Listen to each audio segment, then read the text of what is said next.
All right, welcome back to Waste Some Time with Jason Green. I am Jason Green, bringing you new interviews right here on YouTube. And I'm looking forward to today's discussion. I was fortunate that a mutual friend, Rudy Sarzo, put myself and Chuck Garric in touch. Chuck Garric is best known for his career with Alice Cooper. I would believe he's the longest running member of the Alice Cooper band. We'll ask him and find out. And then his own band, Beasto Blanco, which we've had Calico Cooper on and talked about. A really great, fun band, and what a great thing to do. In addition to playing with Alice, Chuck has had what I would call a journeyman career up until his time with Alice Cooper, and I'm fascinated by some of the experiences. I first saw Chuck Garric on stage in 1999 with LA Guns. It was a early day opening for Poison, Rat, and Great White. So I'm interested to see what do you do to get by? How do you continue when some of the gigs are a little leaner until the big one happens? We're going to talk to Chuck about all that and more right after this. Just wanna waste some time with you. Sometimes it seems too good to be true. Nobody I'd rather waste time with than you. All right, please welcome Chuck Garric. How are you, Chuck? I'm great, man. Thank you for having me. I'm so glad you can do this. And you're about to go on tour. As always, the story of your life is that you're always packing a bag and unpacking a bag. So I'm glad you were able to make some time. Absolutely, man. It's not a bad problem to have, I mean, it can get tiring at times and it's a bit grueling, but I just keep one suitcase packed pretty much all the time. I think that's one of the keys to touring. You have one that's ready, unpack it, put it into the next one, and you're ready to go again. Yeah, I travel light too, so Yeah. Anyway, Chuck, you're from South Tahoe, in California. I am from South Lake Tahoe, California, born and raised, a very small mountain town when I grew up there. Um, it was a wonderful place to grow up. Although there wasn't quite a very big music scene there, I'd have to travel to the Bay Area, Sacramento, and Reno, Nevada to see most of my concerts. But I'm glad I had a chance to grow up there and not in the city. Both my folks were from San Francisco, and they met at a young age. I think my dad was 20 when he met my mom. My mom already had 4 kids, and they ran around with the bikers back in those days. And as you know, back in the early '60s, you know exactly what I'm talking about. But they changed their life and settled for the mountains of Lake Tahoe, and I'm grateful that they did.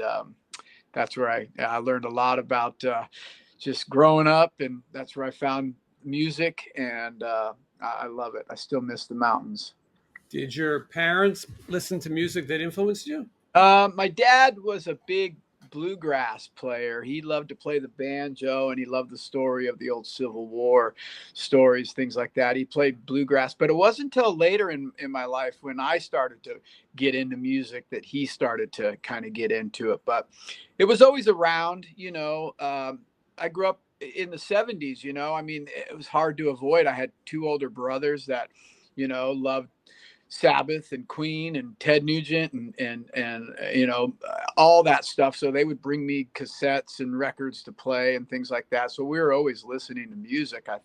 I feel like I grew up in one of the best eras of music in general. Just that was just everywhere, and it was exciting, and it was new, and it was rock and roll, and even the pop bands back then were cool, and you'd listen to the Monkees or ABBA or whoever. It was still they still had a cool rock and roll element to them. So there was always something that I found that I loved.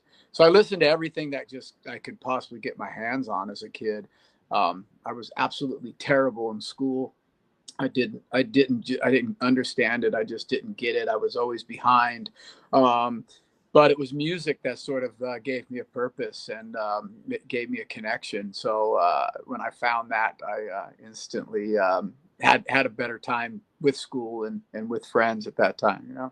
Was it hard to find like-minded people who wanted to play music? Yeah, it was. It's not a very big town. I mean, I think my graduating class was, man, I don't know, I want to say maybe 100 people, maybe. It was really small high school. But I was fortunate, man. I've always felt, man, I, I, I I've always been on a path, and I just sort of follow where I just my instincts kind of take me, and I just met the right people, and we when where I lived in Tahoe, it was house lot, and then you could ride your dirt bike wherever you wanted to go, and you just met people, and I happened to just meet a guy who was my age, and his older brother, Mike Kokoris, was John was a guy I met, but Mike Kokoris in Lake Tahoe was age of 16, man. The kid was playing, Van Halen and Jimmy Page, live stuff and studio stuff. He loved Randy Rhoads, loved all that stuff. And at an early age, he was playing it really, really well. And so his younger brother, John, started playing the drums, and they figured they needed a bass player to kind of make the band work. And at that particular time, I was playing trumpet in the school orchestra. And I thought, well, shoot, I'll get a bass. So I, saved up my money and ordered a bass through the Sears catalog, because we had no real music stores then. Right. So I had to order it through Sears and go pick it up. And I ordered one, and I didn't even think about it. I'm naturally left-handed, but I ordered the bass. It was right-handed. So I just picked it up and started playing it. I had no idea what the bass was really doing at that time. Mike sort of just sat down with me, and we learned some songs together. And it was that moment where I just started finding new bands and playing backyard parties and just sort of figuring it out as I went along, and figuring out which musicians kind of gelled with me and which bands kind of gelled with me. It's like most of our stories as a young guys starting off in music. You just play as much as you can, and try to get as influenced as much as you can. And it was really easy back then, because there was always something going on, always some new band out or old band you could discover. Queen at the same time, Motley Crue's, Too Fast for Love just came out, or Michael Jackson's record just came out. But at the same time, there's all the old stuff to learn from as well, which was still current. Yeah. I talk to musicians almost every day, and there's a few constants, at least with the interviews I do. Usually, someone had older siblings who kind of passed down some really cool music, Yeah. and then the other one is, well, it's time to move to Los Angeles Yeah. That's what happened. or New York. It's usually one or the other, but depending on your geography, Yeah. and you were closer to Los Angeles, you're going to make that move. So, for you, how old are you when you make that move, and how Yeah. do you make that move? 18 years old. I graduated high school, and it was time. I remember I was thinking what I was going to do after high school, and my dad and I sort of sat down and talked about it. And he says, "Well, what do you want to do? Do you want to go to college? You want to?" I was interested in even recording at that time, and I thought, well, I'd like to continue and pursue my music. Um, and get better at being a bass player. I felt like Tahoe, I was really limited there. I didn't. I only knew really just the basics of being a bass player. So I went to L.A., drove to Los Angeles, and I had about, I don't know, I saved up all my money, and I pulled into the Valley, the Studio City, and I found there was a music school there called Dick Grove School of Music, and I got one of those. I knew not a soul, and it was me, and I got a hotel, or a motel that you paid weekly. That's where I stayed for the first month there. I got a job at a local music store to survive, and signed up for Dick Grove School of Music, and that's really started my journey of becoming a better bass player. Yeah, Joe DiBartolo from the Tonight Show is one of the teachers. Dean Taba, who's still one of the very sought after studio musician. And these guys taught me everything. But yeah, it was 1986, 85, 86, and what LA was like at that time. It was the place to be, man. Did you find yourself sort of drawn to that scene and the Whiskey and the Rainbow, Sunset Strip, those other bands?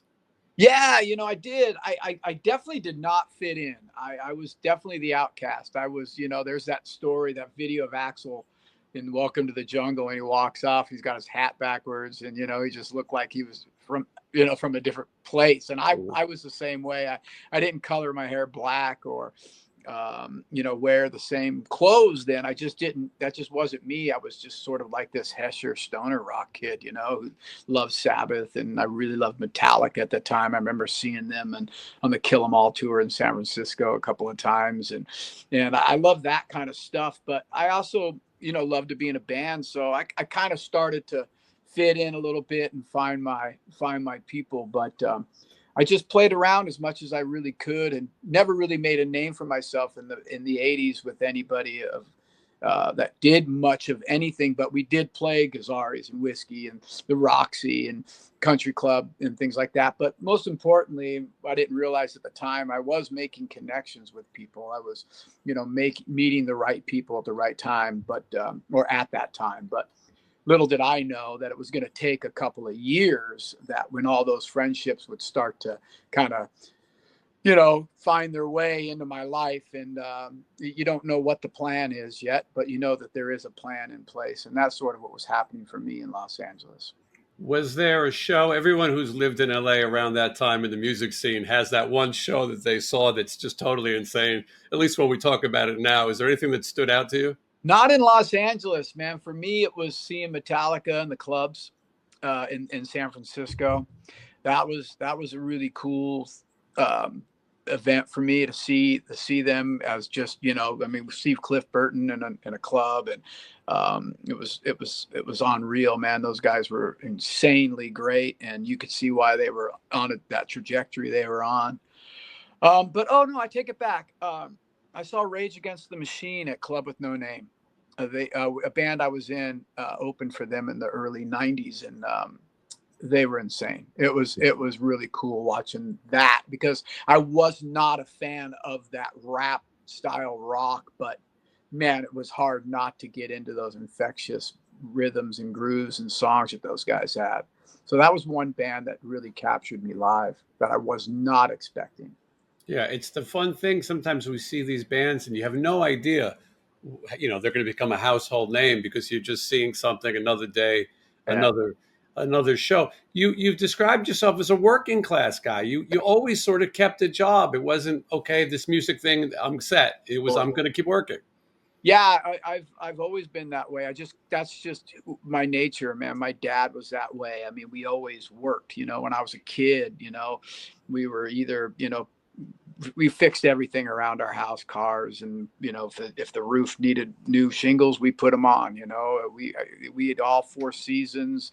We were cutting wood in the summertime and stacking it and moving it in the winter. And I mean, it was just, I've never really just sat down and sort of, sipped on a margarita or a martini or whatever at the end of the day, man. I've always been a working man. And when I moved to Los Angeles, I was the same way. I always worked. I was, I'm good with my hands. I love carpentry and mechanics and things like that. So I worked construction so I could make a halfway decent living. And at one point, even in my life, I owned a construction business to pay the bills and make some money. And I'm still that way to this day, man. I still wrench and work on stuff, and it's just who I am. You can't sit still. Yeah, some people are meant to it, and it is an ethic that family sometimes passes down. Got to keep working. Some people would go, "Okay, I'm an Alice Cooper. I'm just going to wait till the next phone call." But that's not you, and we'll talk more about that. Yeah. Because obviously your career, it goes in many directions. Sure. 80s happens. The what would be called hair metal scene Yeah. ends. Yeah. 90s come. Things like Rage start to come out.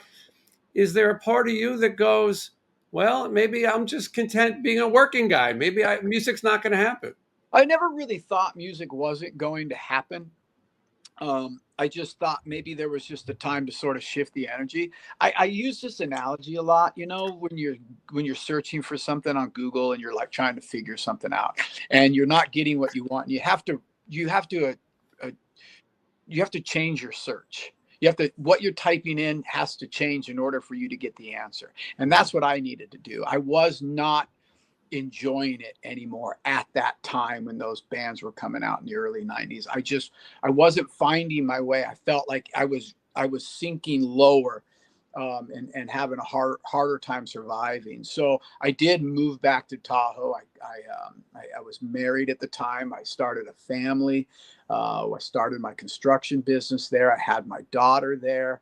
And it was epic. I mean, that was the greatest thing I could have done for my life and my career.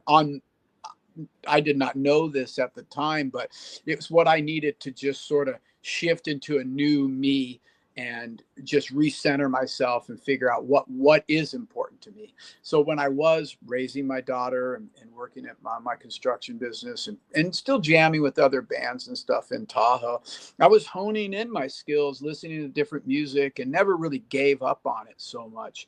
I was writing a lot more and just sort of taking that time to not put so much pressure on making it. It wasn't important to me. Family was what was important to me at that time, and it still is. But later in my life,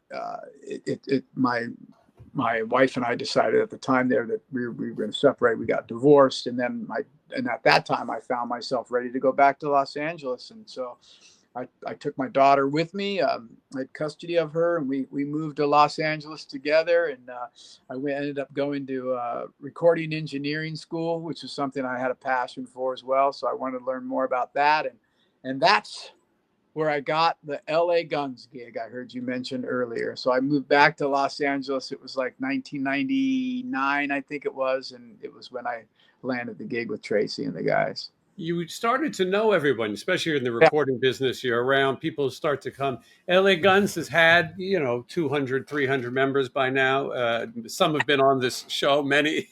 And so this offer comes up to do LA Guns. They were doing a tour. And yeah, 99, we talked about the end of the hair metal era. 99 is the comeback for it. Poison decides we're going to get back together. They're going to do this big tour, and yeah, the tour is going to be LA Guns, Great White, Rat, and Poison. Poison, all original members. Rat, I right. think maybe 3 out of 5. Yeah, Great White, maybe 4 out of 5, and LA Guns beginning a different sort of a different you sort of guys. lineup, and a different singer when that wasn't as common. Now, Yeah, very common. I think that definitely was the beginning of it, right? I mean, it was this resurgence of the stuff we all didn't get a chance to do in the '80s. Now was making this comeback, and the money was terrible. I remember, Tracy and Steve telling me, the money's awful, and and it didn't really even occur to me to be a bummer because I've never done anything in my life for the money. I've always done things because I was passionate about it or it just felt like it was the right thing to do. So I wasn't concerned about going out and making money. I was more about fulfilling, what was happening inside of me. And that's so I made that decision to go on tour with them. And it was 3 months. It was the summer of '99. And what a great way to spend some time making some music and go see the United States. I've never really toured like that before. So it was something that I think needed to happen for me to sort of feel like, are you filling up those thoughts and those ambitions with trying something to see if it is something you want to continue to pursue, and I did. I had a great time with Tracy and the guys, and I knew as soon as that tour was over that I was done doing that with them. That type of living and that type of touring at the time was not going to fit into the lifestyle of my daughter and I, but it sure was great for us both. And I'm glad I did it. I made a lot of good connections and a lot of good friends, and I have a lot of respect for Tracy and Steve for those guys. Matter of fact, the late Steve Riley, uh, Steve Riley, I mean, he was great to me, and they were always both really up front with me, and to this day, I still keep in touch with Ricky Rocket, and Cece, and I made a lot of good friends on that run, and those relationships later in life, we were all helping each other out along the way, but I knew it wasn't it for me. I felt like something else was on the horizon. I just didn't know what. Well, and for an outsider, you go, he's playing these big sheds. This is huge. You made it. But they're Yeah. not seeing that when you're the band that goes on at 6 o'clock, 7 o'clock. I remember seeing it, maybe East Coast, New York show. And I remember seeing it and go, I thought it was cool to hear these guys with black hair and these heavier tunes playing in the hottest, sunniest of days. And then you realize there's not a lot of money. Poison wasn't looking to share the pot, and there's like got so many bands, and so you're out there. Jizzy Pearl is the singer at the time, been on the show tons of times, great Yeah. guy. And but with those type of bands, you always have to say the other guys could come back at any second as well. So the tour's grueling, but Yeah. at any moment they could go, let's get the band back together. At the end of 99, they Yeah. did get the band back together, original lineup for a short time. It didn't seem to bother you though, because I think you were, like you said, you served your time. Yeah, and no, and I have no bad feelings about it. It was time, and it was the great thing about L.A. Guns at that time, is I will say, is that Jizzy, he's such a powerful singer, and we were doing 17, 18 in a row just to survive then. I mean, it was the only way we could keep gas in that bus, and sell T-shirt money to just keep things rolling. And we were just grinding it out. I love that part of it because there really weren't any days off, but it was great. But yeah, I was done, and I was glad to hear that they reunited, because I felt like there could be no bad blood. They let me know through a phone call that they were going to reunite with the original guys, and I thought that was a smart decision, because at that time there was a little bit of a buzz going with these bands that are now Yeah. are all of a sudden getting recognized again, and they needed to do what they thought was best for them. And I remember Steve telling me, "Hey, bud, good luck, and I hope you find something." And I was so cool and relieved that happened, because I felt like now I've got this sort of open pasture to do what comes next for me. And it didn't take long for me to get a phone call that would change my life, really. For Chuck, I got to say before you tell us the phone call, Yeah, I've known so many people who've been in and out of LA Guns, and then and when they're out, they go, "Oh man, I'm out of LA Guns," and then they got this gig where LA Guns was opening for them in a lot of cases, or they suddenly found something that was yeah, bigger, yeah, yeah. and in the same year that you leave LA Guns, this phone call comes in, and not a bad break. Ronnie James Dio audition comes up. Yeah, I get a call from my best friend was Jimmy Bain's bass tech, and I got a call from Wendy Dio. She asked me. It was so weird. I remember um, I was at a car, a rental car. My car broke down. I had to rent a car. I was kind of at that point where I like needed something good to happen, But I remember getting the phone call, and I picked it up, and it was her, and I just sort of couldn't believe it. Got to remember, cell phones were still sort of new then. And she had asked me. She said I'd come. My name had come up, and they wanted to know if I wanted to audition. And I said, of course I do. She said, great. And she told me the songs to learn, and some of them I knew, some of them I didn't. And when to come in for the audition. And I auditioned with Ronnie and Craig Goldie, Simon Wright, and Scott Warren. And I had a great audition. I really did. I played really, really well, and I gave it everything I got that day.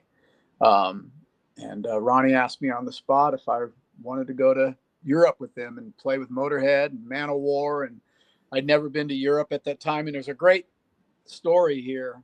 I didn't have a passport or anything. Mm-hmm. He says, you got a passport? And I'd learned early in my career to just kind of say yes to everything, and then you figure it out. I said, yeah, I've got a passport. And he goes, good. Yeah. He goes, yeah, we're going to Europe in November. And this is what we're doing. And Wendy will contact you and get all your information. And I said, great. And I got in the car, and I got quite emotional. And then I realized, oh shit, I don't have a passport. So I went and filled out and went right and got one. Mhm. Right thing. And then you got to wait in the mail for it. And I got a call from the Niji management, the guy doing their bookkeeping and stuff. He goes, "Hey, I need your passport number."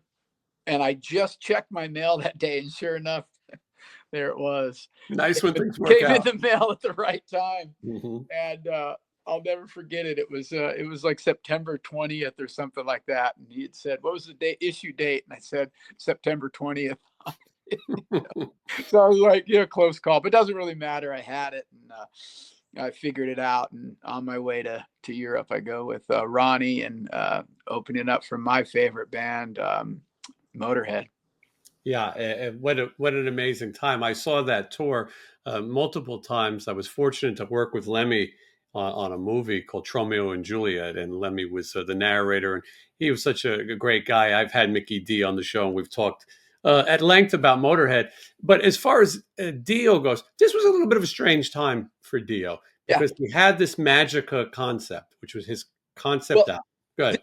before Magica, this was we did the month of November with Dio, Motorhead, and Manowar was the headliner in Insane. Scandinavia, and it was bizarre. I'd never seen anything like that. Remember, I'm a kid from Tahoe, LA hair bands and things like that, and there's these young kids showing up dressed in full Excalibur gear and stuff, you know, and I was just going, what is going on?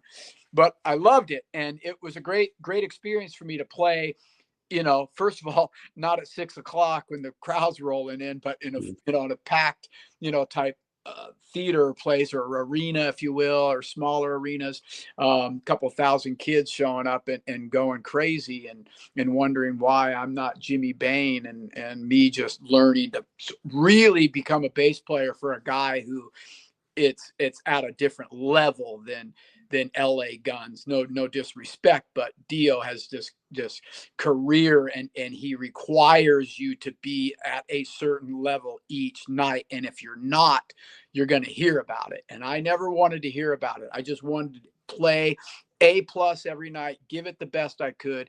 And that's what I did with Ronnie. I can remember just digging my toes into my boots and just, man, playing with everything I got uh, every night with him. I didn't want to get on the wrong side, and I worked hard for Ronnie, and he knew it, and he appreciated it. He used to tell me a lot that he could really tell that I was working hard for him. Yeah. So did Magica happen later? So, Because so yeah. yeah, so then that was I took. Then they came back, and I think they did some stuff in the States because Jimmy Bain couldn't tour in Europe. Then Magica came out, and they asked me to do Japan and Europe again with them in for the Magica tour, and that was the weird time that was going on for Dio because that whole concept record was, you know, quite intense. And it's a strange thing as a fan because here comes this record and I'm going to play it start to finish and you're not going to know any of these songs. And then we'll play some hits afterwards. But I remember every night, I've saw it a couple of times and hearing other people say it. He would say, okay, and now Magica. And then you just hear people kind of look around Yeah, and after a few songs. And now you have to learn all these songs that obviously you didn't know. I had no idea, and here was the great thing about him was he brought me to the studio, me and Jimmy Bain in there, and we listened to the entire record. And Ronnie was so proud of it. And he should be because he had such a great story. And he had to run through the whole thing with me about where these people are coming from in different places and planets and things like that, which was a little odd for me, but I could really hear his passion when he was telling me the story of Magica. And then I'm learning these rock songs in all of these weird keys and Mhm. different arrangements that you weren't used to, and it was also really nerve wracking because I loved Jimmy Bain's bass playing, and as I was learning these songs and rehearsing, Jimmy was learning and rehearsing at the same time with them. So we would just go in and out. He would sit on the couch and watch me play. I hated every fucking second of that because I Wow. just felt like he was staring at me, you know, and watching me, and I just felt like, you know, it drove me crazy till one day he he kind of came up to me and says, you know, you're overplaying.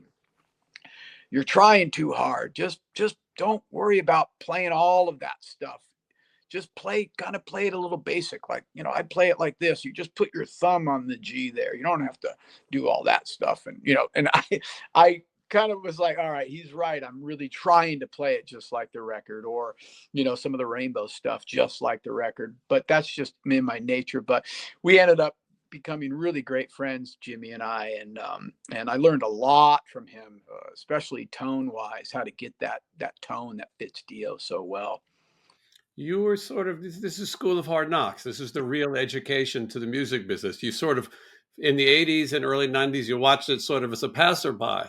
Then you Yeah, get into these bands and you start with the grueling tour going on at 6 o'clock. Now you get a shot to do a deal, but you're only going to do the foreign shows because Jimmy can't go. But yeah, you're watching and you're learning. A yeah, lot of this, by the way, I think is a testament to your character. I think we'll get into Alice, obviously, but there's longevity in your career with Alice Cooper. I feel like you stay out of trouble. I feel like you're not the guy who's going to shoot his mouth off and I need this and I need that. yeah, You're yeah. going to do your job. Maybe it's the working class in you, but that leads to stability. Yeah, I think that definitely is spot on with me. I've definitely had my moments. I did a short run with George Lynch, and that did not end well. I've had my moments of being sort of a loud guy and expressing what I want, uh, but I learned quickly what to do and what not to do. I know who is. In charge, and I can tell right away, and especially with Ronnie, he knows what he wants. Mhm. uh, and I learned early in music school and things like that. I'm so grateful to my teachers, which was, my job was to play bass, and I always reminded myself of that, not to become this thing noticeable. What I need to do is complement this band. Ronnie is the star. He's written these songs, and it's my job to play these things to my best ability and to give them that lift that the bass has. And the bass parts were so important in Dio and Sabbath and Rainbow, as we all know. And they were challenging to play. I didn't, my ego could never get in the way of that. It was important. I always used to say, hey man, I'm just a kid from Tahoe who can't believe I'm in Europe right now. Not a lot of kids in my, it came from where I came from or had this opportunity. Yep. I can't count of any of them really. So I knew that I was lucky and blessed to have this. And my dad was definitely a guy that taught me how to be respectful. So I just tried to carry that with me as long as I could, and I practiced that as much as I could. I'm not certainly a perfect individual, but I'm a respectful guy. And you're right. I stayed out of trouble. I don't have drugs or alcohol problems, so that helps. The Dio gig, comes to an end. Jimmy Bain is back, and a couple of years go by before the Alice Cooper call Yeah. happens. Tell me a little about it. I know you've Again, told the story. again, dude, just finding my way. I ended up becoming a recording engineer. I was doing post production, and I bought a voiceover recording studio in Studio City, and I was just working, man. I was raising my kid. I was just having a great time. Everything was good. I felt like, hey, you know what? That was awesome. Life was great, and let's just not focus on making it and doing anything else. Let's just put that aside and uh, just start having fun with life and make a little bit of money in the recording industry. So that's what I did. And then I got a call to audition for Alice Cooper, which I thought was unique and very cool at the time. And I had done a record with Eric Singer. It was one of those tribute records. It was a Guns N' Roses tribute record or something we did. So Eric knew me. I'd also know Gilby Clarke really well at that time, and Gilby had referred me. And I auditioned. At that time, it was me and Chuck Wright that auditioned, and I didn't get the gig. They hired Chuck Wright instead, which I thought at the time was probably a good decision based on Chuck had a lot more experience than I did, but I felt was not the right guy for the Alice Cooper band. but that was not for me to say. But I think Chuck, a fantastic bass player and killer dude. And it's I was correct. I don't think he actually fit, or I don't know what happened really, but Chuck they Chuck didn't get asked back the next year, and I they asked me to come in and try again. And when I did, Alice really liked it and sort of kind of fit in. And that's I thought that gig would last a couple of years. Uh, Yeah. and it's now 22, 23 years. And no disrespect to Chuck Wright by any stretch of the imagination. We all know his history and his what he's done for rock and roll, and I do have a great deal of respect for Chuck. From that time that you joined, I think it's 23 years now or so, you are the longest running member, right? Yes, yes. Yeah. Yeah.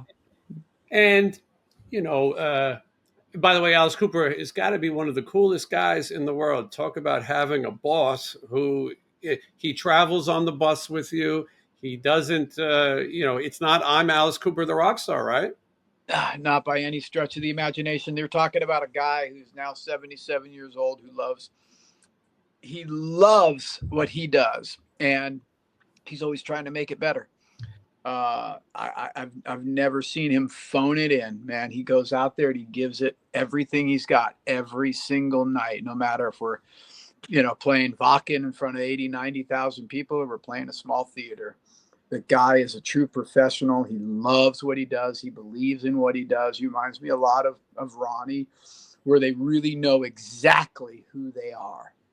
And to me, that is the perfect recipe for success. When you have an artist like an Alice Cooper, where they know what lyric fits their character, how they are on stage. There's no second guessing. He never has had a bad night or threw a fit or has yelled at the band or yelled at rote techs or in-ear guys or monitor guys, front of house guy. I've never, ever seen him. He's just a constant professional and one person that's no matter where he is, it's the place to be. And this is the best mall and this is the best audience. That was the best movie he'd seen. This was the best steak he just ate. He's a very positive individual and super wonderful to work for. What a lesson. We talk about the lessons you learn in the music business. Yeah. What a guy to learn from. A guy who leads by example, Yeah. obviously. And he, like you said, between Shep Gordon and management and Alice and his wife, they know what they want. And Alice isn't going to try to reinvent the wheel. He knows what his audience wants to see. Yeah. And that is the Alice Cooper show. Talk about great bass playing. Also, I'm talking about not just the bass playing that you've made on the records with him, but what a classic bass player. And sometimes people might look at it and go, oh, it's easy. Not easy to be that cool and have that sound. No, man, it's not at all. I mean, you're talking about like the stuff that Dennis Dunaway was doing in the 70s. So much fun. I vibrated with that stuff so much. It was so fun for me to learn because it just made sense to my style of bass playing. And then you go later in his career, Nightmare onward, and then he had all these amazing studio musicians. So in all honesty, it was just making me a better bass player because I had to learn from all these different cats, that played on these records. And Alice has just got these rock and roll garage sounding songs to stuff like From the Inside, and it's so different and so challenging, all his different sounds and records that he's done. I feel like you have to know 100 Alice Cooper songs to just keep going through these set lists because he's going to mix it up at times. Sometimes he's going to go 80s heavy. Sometimes Yeah, he's going to go 70s heavy. he did do that. I first got in the band. We were working on the Eyes of Alice Cooper record, which was my first, going to be album with him and first tour. And I was with all the guys, Eric and Ryan Roxy, Eric Singer, and those guys. And I felt like they knew everything. Like they knew 100 songs, and I knew these 10 that I had to know for the audition. Then I had to learn what we were doing on the record. And so I'm learning the songs we're going to do on tour and the songs we're going to play on the record. And it was very challenging for me. And I was trying to, get my bass parts done, make them interesting. But, I didn't want to go too far out because they're kind of like, let's get this stuff tracked. And I remember sitting down in the studio, and Alice hands me a set list for the new upcoming show, which was going to be called Bare Bones. And he literally had on there, I want to say like 60 songs. And he hands these to me, and he said, "Hey, just learn the verses and choruses of this stuff, and just kind of, we're not sure what we're going to do yet, but just learn these songs." And I'm looking at 60 songs, and I've got just a couple of days plus the record we're working on. I go in my car, and the first song that I had a CD of, which was A Halo of Flies, and then I'm listening for the verse and the chorus, and there is none. It's just this crazy riff, and it's such a out there song. It's 9 minutes long, and I'm thinking, oh my God, all these songs I have to learn. I felt really overwhelmed and a lot of pressure. And I got back in the studio, and I'm got my head down. I'm reading these set lists. I'm starting to make notes and things, how I can learn 10 songs a night, and how I'm going to get this done. And he comes over and he taps me on the shoulder, and he goes, here's the real set list. I'm just messing with you, So I was so grateful. And yes, Halo of Flies was on there, but it was more of the stuff we'd already been working on, and it kind of broke the ice for me.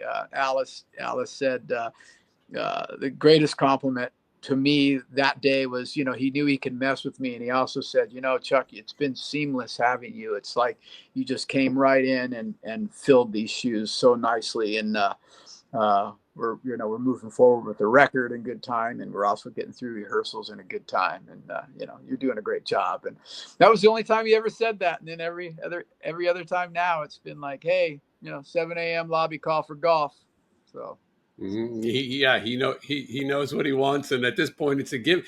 I think he enjoys the stability, because not every member of the Alice Cooper band was easy. It wasn't all that. It wasn't always this way. So he's fortunate to have you and have the band that's been together for quite some time. 2013 is Beasto Blanco, yeah. and you have this idea with Chris Latham, who was your friend for ages. You guys worked together. You've known him for a long time. Alice Cooper tours pretty crazy. Yeah. And yet there are some holes in it. And what makes you decide, I'm going to do something different? I was writing a lot. I had all these songs, and some of them, most of them were not Alice Cooper songs. So I figured, man, I'm going to do a record.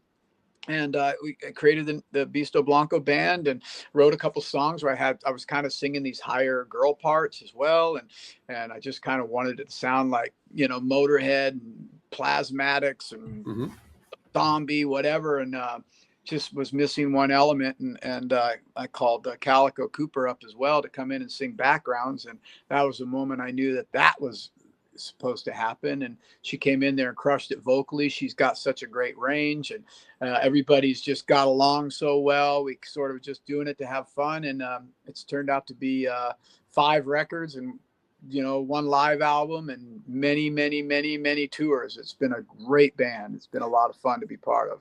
Was the concept there from the beginning, the idea that the character of Beasto Blanco, and was it all right from the start? Yeah, the character of Beasto Blanco sort of goes back to my story, which is just sort of this inner thing. Like this guy you got to turn yourself into to be, to get this stuff done. Like I felt like I was always under pressure with Dio and Alice to perform well. So I sort of had to, and also be up on stage and be bigger than life. And that's sort of what I was summoning back then. And I just sort of had to do the same for me with Beasto Blanco. I was taking on new responsibilities with playing guitar and singing lead vocals, and it was really, really challenging for me. So I kind of had to take on this persona to not be Chuck on stage. I wanted to be life up there, Obviously, Alice approved, Yeah, because sometimes you can't be 2 places at one time. It's not the easiest thing to do. tough, man. It's tough. That I didn't think of. I just Mhm. went with it, and like I said, say yes to everything and figure it out later. Figure it out later. Calico was on the show. Not Yeah, only is she a great singer, but she has a great visual eye, yeah, and incredible. much like her father too. But music video comes out in 24, "Run for Your Life." Yeah, Great song, but what a great video! And I think even though it's 5 albums later, I think this could be an introduction to a lot of people. If there's anyone watching who's not familiar with Beasto Blanco, you got to check out this really cool video, this really cool concept. If you grew up on sci-fi, and it's got something for everybody, but also shows a really catchy songs. And I think that hopefully people will check it out some more, because Beasto Blanco continues. You got shows later this year, right? Yeah, we're going to Europe in November and headlining tour. It's 13, 14 shows, and yeah, it Run for Your Life was a great video, great record, Connecticut. We're really proud of it. It's doing well, and we toured a lot with it so far. We've been to Europe a couple of times, and in the States as well, and we're still riding the wave of the Connecticut wave with Beasto Blanco right now and having a blast doing it. What's next with Alice Cooper? And because I know he did some stuff with the original guys again. What's next for you with Alice? I leave on I leave tomorrow. I leave tomorrow for Europe. We start in Hanover. We're going to meet up with Judas Priest and the Scorpions to play their 60th anniversary uh, Amazing. in Hanover, and then Alice will finish out the rest of July doing our own headlining shows, and then then we'll continue on for the rest of the year. And at the time that this interview is released, it'll be public knowledge, but you will be playing the Las Vegas residency. I live in Las Vegas, so I'm excited, with the Scorpions. That's right, man. Right now, I just got the hairs on my arm just Yeah. You're believe. crossing off the legends. I mean, what a resume. Dio, Alice Cooper, and the Scorpions. Dude, I love it. It was one of those things. I got a phone call from Mickey D. He's a really close friend of mine, and management from the Scorpions, and they'd said, "Hey, we need a bass player for August. Pavel can't play. He's got some very minor things that he has to take care of that he just can't reschedule. And would you be willing to do it?" And I immediately said yes, not realizing that I had a whole Alice Cooper dates were booked as well. But that old theory, say yes to everything and figure it out later. I called Shep and Alice, and they immediately gave me their blessing. They thought, you should definitely do this. This is a great opportunity for you. And I have a wonderful sub with Chris Wise from the Hollywood Yeah. taken over for me in August. And I had about 3 days to learn about 25 Scorpion songs. And they flew me to Hanover to go rehearse with them in April. And it went amazing. The guys are incredible. And just playing those songs with those guys was insane. When the Scorpions songs, I grew up on them. We all did. They're amazingly written songs, and they are a lot of fun to play. And I remember just having that moment of hell yeah when we're playing the zoo, and Matthias is over there with the talk box and playing it just, Mhm. you know, when he wrote it. And it was really, really special moment. And the guys were very welcoming. And again, for any of you young kids out there, anybody else knowing, I played with everything I had for those rehearsals. I didn't know what was going to come out of it, but I knew I wanted to really show them that they called the right guy. And I played very well for them, and I hope to do the same in August. So Yeah, if you get your tickets now, I will tell you that I saw the last residency here in Vegas, and I'm a Scorpions fan, but I said, almost 60 years later, could it still be good? And it is. It's great. It's the songs are great. The band, I don't know how they're still doing it, but they are, and it's great. oh, I'm looking forward to seeing you involved in it. cool. I can't wait to see you in person, man. Make sure you look me up when we get there. Yeah, absolutely. So we'll have links in the description so you can check out tour dates, because there's a lot of tour dates, and also information about Beasto Blanco, because Beasto Yeah. Blanco is the passion project. These are the songs that you write and sing, and so we'll have links to that too. And I hope you'll come back again sometime, Chuck. I will. Anytime you want to have me, I'm here, man. And yes, Beasto's my passion project. Look, man, I'm a rocker kid, man. I love rock and roll. I love making music. I love playing in front of people, and I'm just carrying the torch, like Lemmy said, man. I'm just sending it up the flagpole and seeing who salutes. You have a great story for young musicians, and an inspirational story for people, that if you stick to it and you listen, stay out of the way sometimes, all of these things, it could pay off, and I appreciate you sharing that with us, Chuck. Bob Ezrin told me the best advice when I was in the studio. He said, if you would just shut up, I'll tell you what to play. I think Bob Ezrin would know, so I think we'll Exactly. leave it at that. But true, sometimes we just need to stop. And Mhm. he was All fun. right, thank you so much, Chuck, and thank you everyone for watching. We'll see you.